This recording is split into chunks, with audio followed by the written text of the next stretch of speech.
Mag-swimming ka para makarating ka ng airport. Malay ko ba, Wednesday mayroong typhoon. So hindi. Hi guys, good morning. It's another day. Para akong basag, hindi ko alam. For today's video, hindi ko lang alam kung ano nangyari sa Pilipinas, but kung hindi dahil sa flight ng nanay ko, wala akong alam na mayroon palang malaking typhoon sa Pilipinas. So, ngayon, yan po yung topic natin. Customer service ng Pilipinas. Hindi po ako nakatulog sa totoo lang. So, it's pang ilan na to? Pang 3 gabi ko na nawala akong tulog.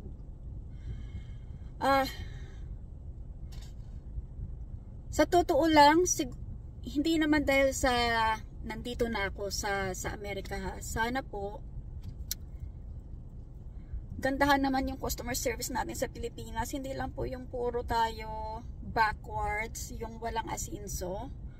Alam mo, dahil siguro nasanay na ako dito sa Amerika, iba yung customer service dito. So, hindi ko alam kung paano i-deal yung nakalimutan ko na since 2008 pa po akong hindi nakatira sa Pilipinas. So, nahirapan po talaga ako, sa totoo lang. Kasi, eto nanay ko, 69 years old na siya. Kami ang nag-book ng ticket niya kasi mayroon nga siyang interview sa US Embassy.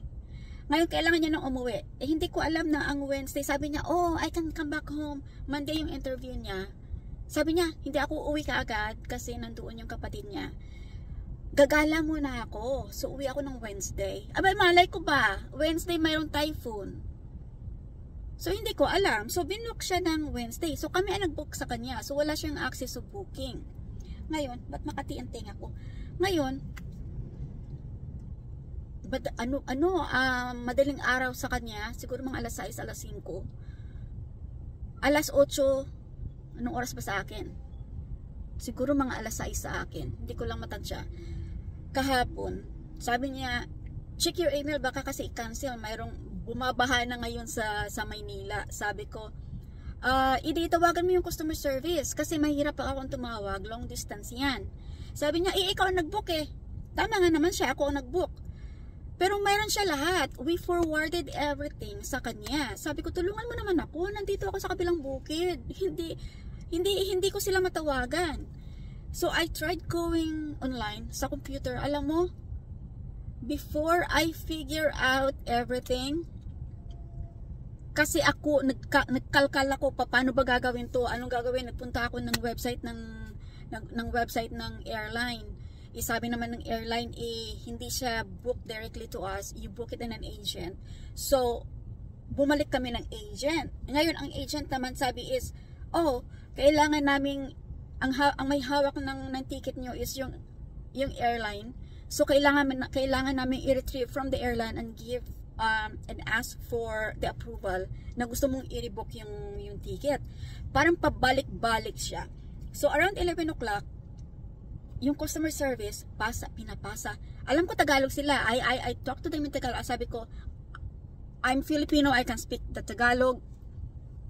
Can we talk in Tagalog? But they're obligated to speak in English. So nag-i-Englishan kami. Kahit na magbibisaya ako, ayaw pa rin. So,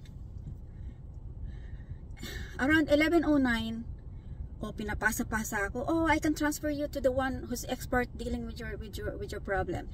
Transfer. Alam mo, ano bang tawag doon? Nakakairita yung music na nilalagay nila sa'yo. So, sinasilent ko or nilolow ko yung music. Siguro ilang transfer ako. I can transfer to another one. I can transfer to another one. Oh, you have to call another hour. Sabi ko, urgent to. Kasi yung flight niya is in couple hours, 7 hours. Sabi ko, what can you recommend? Should I cancel and get the refund or do you want me to rebook? Sabi naman ng nanay ko, while I was talking to the customer service, itong nanay ko nagsasabi na naman na, oh, just wait. You know, we'll play it by air. Baka naman humupa yung baha.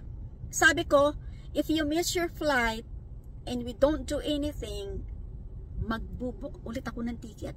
Magbabayad ulit ako. So ayaw kong mangyari yun. Sabi niya, we'll play it by air.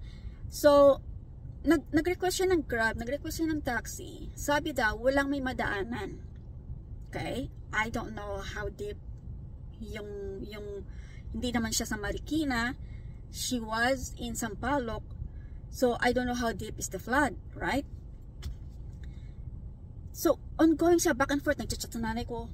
Then, around 12:33, after more than an hour talking to us, from transferring from one to another agent, sabi, oh, we submitted the request.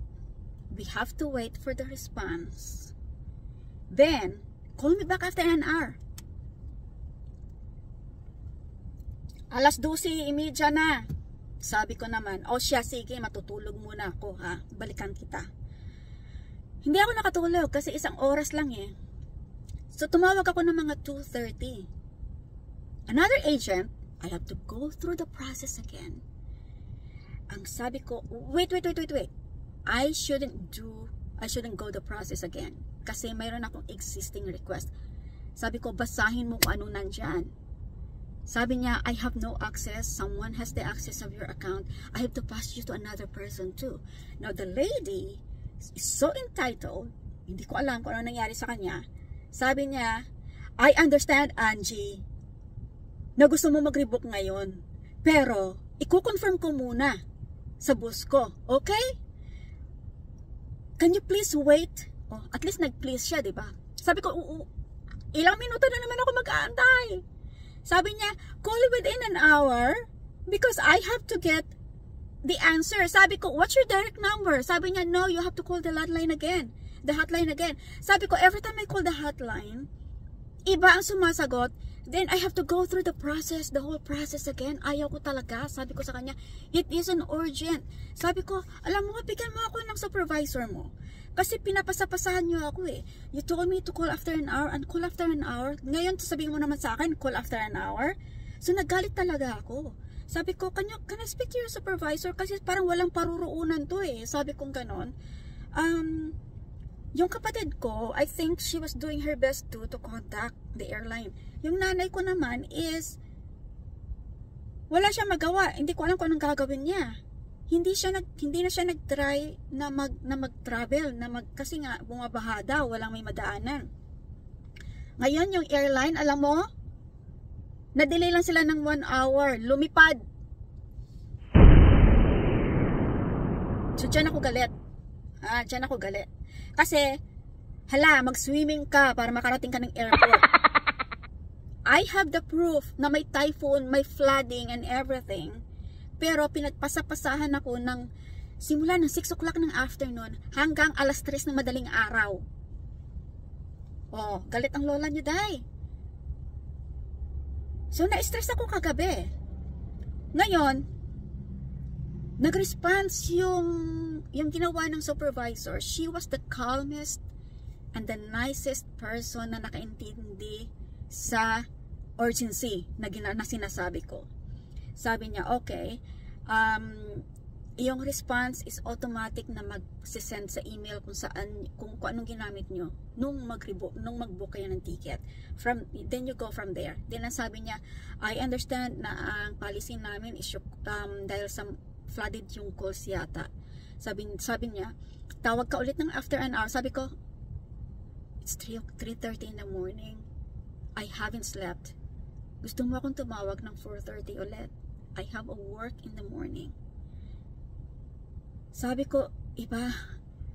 Sabi niya, abay, pag hindi ka tumawag, hindi ito mabubuk.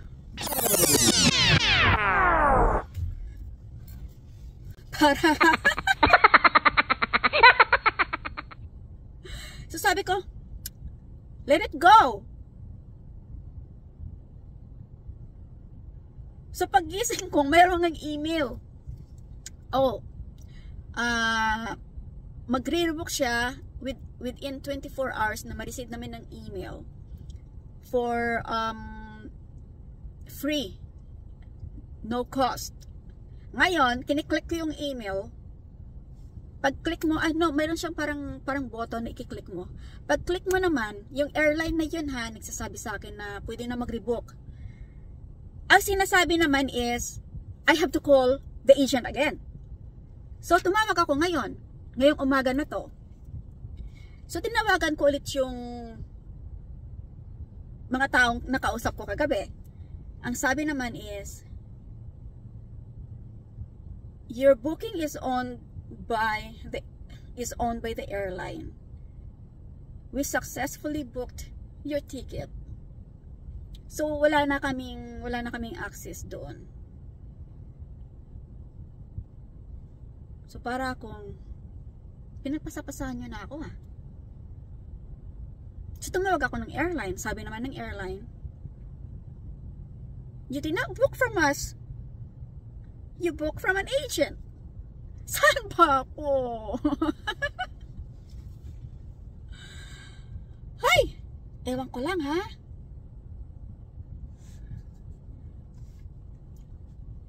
So, hindi ko lang alam kung yung experience ko is experience nyo rin. So, siguro ang gagawin ko, dahil babalik ang nanay ko ng August 23 sa Maynila kasi na-rebook nga yung interview niya. Papuntahin ko kasi yung nanay ko dito as a tourist. So, hindi ko lang alam. Papadalan ko siya ng pera para siya mag-book ng ticket niya. And she has to deal it. Kung ano mangyari sa flight niya. Kasi pag ako dito, iba yung oras, day ng Pilipinas, gabi sa akin. And ang hirap kausapin ng mga tao doon. Sa totoo. Sana naman mag-improve yung customer service natin. Sana mag-improve siya. So natatakot talaga ako. It's been 8 years na hindi ako umuwi ng Pilipinas.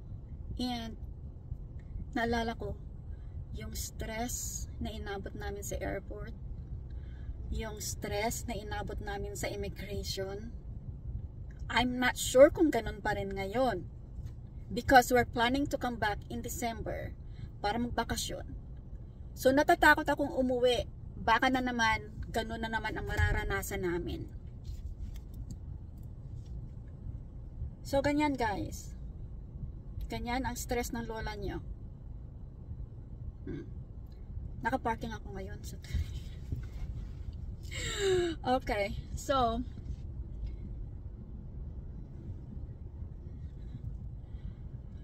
uwi muna tayo kasi si Angel may trabaho. Then I need to watch Zoe. So ngayon is the first day na ipag-drive na Angel yung sasakyan niya to her work. So ang takot siya, ang gagawin namin is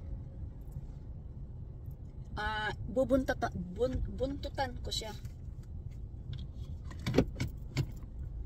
Okay, let's go.